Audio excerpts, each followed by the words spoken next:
The live TV, सच सबसे आगे। दोस्तों, मैं अब्बास हफीज हूं। जनता को खून के आंसू रुलाने वाली भारतीय जनता पार्टी और भारतीय जनता पार्टी की सरकार अपनी बर्बाद होती हुई छवि देख के, जनता का गुस्सा देख के अब मगरमच्छ के आंसू बहाने लगी है। आज नरेंद्र मोदी जी जनता को संबोधित करने के साथ साथ वहां रो दिए, भावुक हो गए और उसको गोदी मीडिया ने जो बढ़ाना शुरू किया है कि मोदी हुए भावुक, मोदी हुए। अरे अपनी नाकामी पर रोए थे, उनको जनता के सामने अपनी बर्बाद होती छवि दिख रही है जिसको देख के वो रोने लगे। लेकिन एक बड़ा फॉर मीडिया ने अच्छा लिखा है इसकी हेडलाइन, घटती टीआरपी देख साहेब सिसक पड़े। तब से पीटीआई और एएनआई दोनों रो रहे हैं, सभी चैनलों से सिसकियां आ रही हैं। एक लंबा चौड़ा इन्होंने एडिटोरियल लिखा है इसके अंदर खबर की तरह, वो बहुत कुछ है उसके अंदर बताता है। लेकिन मैं आपको इस वीडियो के अंदर बताना चाहता हूं कि मोदी जी को क्यों रोना पड़ा, आखिर किस बात पे मोदी जी रो पड़े हैं। क्योंकि उनके पास अब कोई ऑप्शन नहीं बचा है अपनी छवि को बचाने का। और पूरी दुनिया भर के अंदर किस तरह से अपमानित हुए हैं वो, किस तरह से उनकी छवि बिगड़ी है, क्या क्या कुछ लिखा है इस बार। पूरे अंतर्राष्ट्रीय स्तर पर सर्वेज हुए कि सबसे ज्यादा खराब प्रदर्शन करने वाले प्रधानमंत्री कौन है, तो 90% वोट मिले। ये सारी चीजें आपको मालूम है। गार्जियन ने क्या लिखा, ग्लोबल टाइम्स ने क्या लिखा, जापान टाइम्स ने क्या लिखा, यहां तक कि फ्रांस के सबसे बड़े अखबार ने क्या लिखा, सारी चीजों के अंदर इनकी बुराइयां लिखी, क्रिटिसिज्म लिखा। वहां पर क्रिटिसाइज किया गया और सीधा सीधा आरोप लगाया गया कि नरेंद्र मोदी जी और उनकी सरकार ने भारत को, वो सब लोग ले डूबे इस कोरोना क्राइसिस के अंदर। मैं आपको इस वीडियो के अंदर वो सारी चीजें बताऊंगा, खास तौर पर भारत में भी जिन लोगों की रीढ़ की हड्डी बची हुई है उन्होंने क्या लिखा है इस रोने के ऊपर, वो ही बताऊंगा आपको। सबसे बड़ी बात यह है कि देखिए सुबह से क्या लिख रहे हैं चैनल्स। ये पूरी की पूरी एक लिस्ट है जिसके अंदर मैंने काफी न्यूज के लिखे हैं। साथ में डॉक्टरों से बात करते हुए भावुक हुए पीएम मोदी, बोले ब्लैक फंगस नई चुनौती, बच्चों को बचाना जरूरी। एक अगले अखबार ने लिखा, वाराणसी के डॉक्टरों को संबोधित करते वक्त भावुक हुए पीएम मोदी, नया नारा दिया, जहां बीमार वहां उपचार। जहां बीमार थे वो शमशान पहुंच चुके, इस वजह से आपको रोना पड़ रहा है आज की तारीख में। आगे बहुत सारी खबरें लिखी हैं इसके अंदर, तो पढ़ेंगे तो देर हो जाएगी। लेकिन भारत के लोग जो कह रहे हैं, बड़े बड़े एक्टिविस्ट जिनकी रीढ़ की हड्डी जो मैं कह रहा था, उन्होंने अच्छा लिखा, सटीक लिखा, सुनना जरूरी है कि ये क्यों रोए हैं, आखिर इनका रोने के पीछे कारण क्या है। क्योंकि इनके पास अब कुछ नहीं बचा है अपने आप को बचाने के लिए। जहां जहां आज जो जानकार हैं उनका कहना है चुनाव होंगे, सब जगह हार जाएंगे। अगर 2024 तक भी चुनाव के लिए रोके तो भी ये चुनाव हार जाएंगे। शशि भूषण लिखते हैं, इस तरह वो अपने गुनाहों को धो देता है, कुर्सी जब भी संकट में हो तो रो देता है। मैं आपको इन सब लोगों के वक्तव्य बताने के बाद क्या क्या इन्होंने कहा है, साथ में बताऊंगा अंतर्राष्ट्रीय मीडिया के अंदर क्या क्या लिखा गया है जिससे इनको रोना आ गया है। सूर्य प्रताप सिंह आईएएस रिटायर्ड, मोदी जी जब लोग मर रहे थे तब आप बंगाल में दीदी ओ दीदी कर रहे थे, भीड़ देखकर उत्साहित हो रहे थे। अब आपकी इस झूठी संवेदना और नकली आंसुओं को देश अच्छी तरह समझता है, काट की हांडी बार बार नहीं चढ़ती। मैं इन सब को लेकर आपको बताऊंगा अभी कि क्या लिखा है ग्लोबल टाइम्स ने, क्या लिखा है जापान टाइम्स ने, क्या लिखा है गार्जियन ने, तमाम अखबारों ने। आप खुद कहेंगे कि यार अगर मैं होता तो शर्म से सर नीचे हो जाता, लेकिन ये तो भाजपा है। सूर्य प्रताप जी ने एक और लिखा, बंदर का कलेजा और मगरमच्छ की कहानी सुनी है ना, आपको बंदर समझ फिर से पीठ पर बैठाने के लिए हैं ये आंसू। विनोद कापड़ी साहब लिखते हैं, चेतावनी याद रहे, वायरस बहरूपिया है। आप लोग समझदार हैं, समझदारों का इशारा काफी है। यहां तक कि जब ये रोए हैं तो क्रोकोडाइल टीयर्स जो है ट्विटर पे ट्रेंड होने लगा। और जो मोदी जी का वीडियो था उसके नीचे अनभक्तों के साथ भी कितने सारे अनभक्त ऐसे थे जिनकी आंखें खुल गईं, जिन्होंने अपनों को खो दिया। उन्होंने क्या कुछ नहीं लिखा है वो आप पढ़िएगा जाके ट्विटर पर, आपको समझ में आएगा। अब मैं आपको बताता हूं कि अंतर्राष्ट्रीय मीडिया में क्या क्या लिखा गया था जिससे ये रोना आया है, जिससे ये फूट फूट के रो रहे हैं। साथ में गोदी मीडिया भी अपने स्टूडियोज में फूट फूट के रो रही है। तो ये सारी चीजें क्यों हुई हैं? हमारे यहां तो लिखा नहीं गया, हमारे यहां तो सवाल भी नहीं पूछा गया, सवाल पूछने की जरूरत नहीं थी। जहां पना से, शहंशाह हिंदुस्तान से कोई पूछ ही नहीं सकता था, जिले इलाही से, तो उनसे पूछने की हिम्मत ग्लोबल मीडिया में थी, अंतर्राष्ट्रीय मीडिया में थी। गार्जियन ने जो लिखा वो आपको याद ही है, जिसको फर्जी बना के, एक फर्जी स्टोरी, एक फर्जी गार्जियन बना के इन भक्तों ने डिफेंड करने की कोशिश की थी, फिर फंस गए थे। गार्जियन ने लिखा था, the guardian view on Modi's mistake, guardian का नजरिया नरेंद्र मोदी की गलतियों के ऊपर, एक पैंडेमिक, भारत के अंदर एक आपदा जो अब कंट्रोल से बाहर है।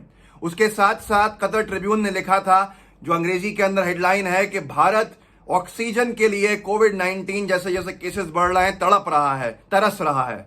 इकोनॉमिस्ट ने लिखा था, India is struggling with a catastrophic second wave, बर्बाद कर देने वाली, नुकसान पहुंचा देने वाली, संघर्ष में डाल देने वाली, तकलीफें देने वाली दूसरी वेव से भारत इस वक्त झगड़ रहा है, भारत अपने आप को बचाने की कोशिश कर रहा है। ये द इकोनॉमिस्ट ने लिखा था, जो पूरे एशियन जो कॉलम था उसके अंदर।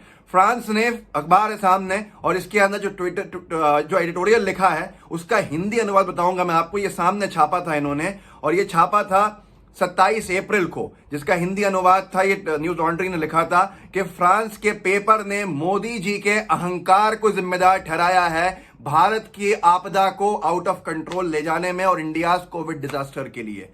मोदी जी के अहंकार, कौन लिख रहा है? फ्रांस का अखबार। तो ये सारी की सारी चीजें ऐसे बहुत सारे अखबारों ने लिखा, लेकिन वो आपको दिखाया नहीं गया क्योंकि किसी में हिम्मत नहीं थी यहां डिबेट्स करने की। इस सब की वजह से ये आंसू हैं, क्योंकि आपको दिखाया जा रहा है चैनल्स के ऊपर सब कुछ अच्छा है, सब कुछ चंगा सी, लेकिन असलियत में जिन लोगों ने, हर एक परिवार है, आप में से जितने देख रहे होंगे उन सब को ये मालूम है कि उन्होंने अपने परिवार में किसी करीबी को, किसी रिश्तेदार को, किसी परिचित को, परिवार के परिवारों को खोया है इस पूरी की पूरी आपदा में। क्योंकि नरेंद्र मोदी जी बंगाल के चुनाव में व्यस्त थे, अमित शाह जी बंगाल के चुनाव में व्यस्त थे। डंके की चोट पे बोलिए, जो बोलना है, जिनके नाम लेना है, क्यों इशारों के अंदर बोल रहा है? क्योंकि इस देश के अंदर लोग बर्बाद हो गए, तबाह हो गए। न जाने कितने फ्लैट्स, कितने घर ऐसे हैं जहां आज कोई नहीं जिंदा है, वो वीरान पड़े हुए हैं, वहां कोई नहीं है, कोई उनका मालिक नहीं है। ये आज देश की हालत हो गई।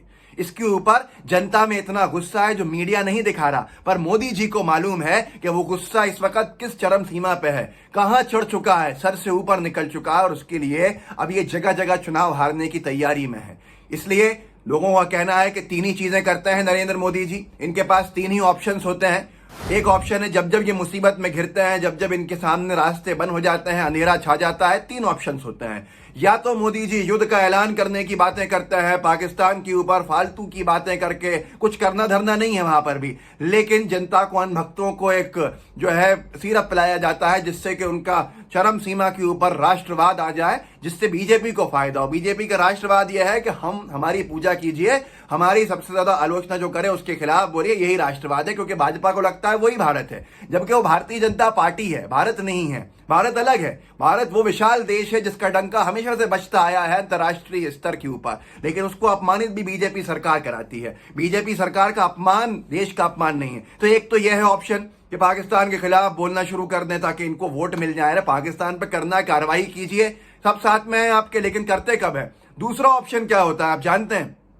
दूसरा ऑप्शन होता है कि सबसे पहले ये करें कि भैया हम आज क्या करेंगे, हम तो देखिए सब हमारे दुश्मन हैं, सारे के सारे लोग हमारे दुश्मन हैं, सब मोदी को, ये गरीबी, मोदी को जैसे गरीब को देखना नहीं चाहते, ऐसे अपने लिए सिंपैथी बनाते हैं। और तीसरा ऑप्शन जानते हैं आप क्या होता है? तीसरा ऑप्शन होता है इनके लिए, दूसरा ऑप्शन तो है गरीबी के साथ साथ हिंदू मुस्लिम विवाद खड़े करना, और तीसरा ऑप्शन है इनके पास रो देना। लोगों का कहना है कि अच्छा किया कि वो पहले के दो ऑप्शंस नहीं चुने, कि हिंदू मुस्लिम विवाद में नफरतें नहीं घोली, और जो दूसरा मामला है कि युद्ध का ऐलान नहीं कर दिया जिससे कि हमारे सैनिक मारे जाएं, अच्छा किया कि रो दिए, रोना आखिरी है। तो इसके बाद आपको खुद समझ में आएगा कि भारतीय जनता पार्टी जो खून के आंसू जनता को रुला के बैठी है, लोगों ने अपनों को खो दिया है, आज उसको जनता ने रुला दिया है। ये आपकी ताकत है क्योंकि आपने बोलना शुरू किया। मोदी जी के ट्विटर के ऊपर जाके देखिए, ट्वीट के नीचे पढ़िए, कितना आलोचना है, कितना क्रिटिसिज्म है, कितने अपशब्द भी हैं अगर आप देखेंगे, क्योंकि लोग गुस्से के अंदर हैं। इनके समर्थक जिनको ये फॉलो करते थे, जो गर्व से लिखते थे followed by Narendra Modi ji, followed by his highness मान्यवर नरेंद्र मोदी जी, उसके बावजूद भी ऐसे अनभक्त दवा के लिए, ऑक्सीजन के लिए गुहार लगाते रहे। उनका ट्विटर के ऊपर न मोदी जी ने जवाब दिया, न बीजेपी ने जवाब दिया, न स्वास्थ्य मंत्री ने जवाब दिया। ये वो थे जो गर्व से कहते थे कि मोदी जी हमें फॉलो करते हैं ट्विटर पे, इनकी एक नहीं सुनी, और उनके परिवार कहना है कि हमने बीजेपी के झंडे निकाल दिए क्योंकि उसने अंतिम सांसें ले ली अपनी। तो ये हालत है, रोना तो आएगा ही, रोएंगे ही, जाहिर सी बात है, जनता को इतना रुलाया है, अब खुद रोने की बारी है। और ये बीजेपी कितने भी आंसू बहा ले, मोदी जी कितने ही आंसू बहा लें, अब जनता समझ चुकी है। जनता, जो कहा है ना सूर्य प्रताप जी ने, काट की हांडी बार बार नहीं चढ़ती, बार बार गलती नहीं होती, बार बार आप बेवकूफ नहीं बनाते, बार बार आप भ्रमित नहीं करते। भाजपा आप तैयार हो जाए, जनता उसको सबक सिखाएगी। आप लोग भी थोड़ा आंखें खोलिए। अगर आप में से कोई बीजेपी का वोटर है जो यहाँ डिसलाइक करने आते हैं, क्या आपको क्या मिला? क्या आपको 15 लाख मिल गए? क्या आपको नौकरी मिल गई?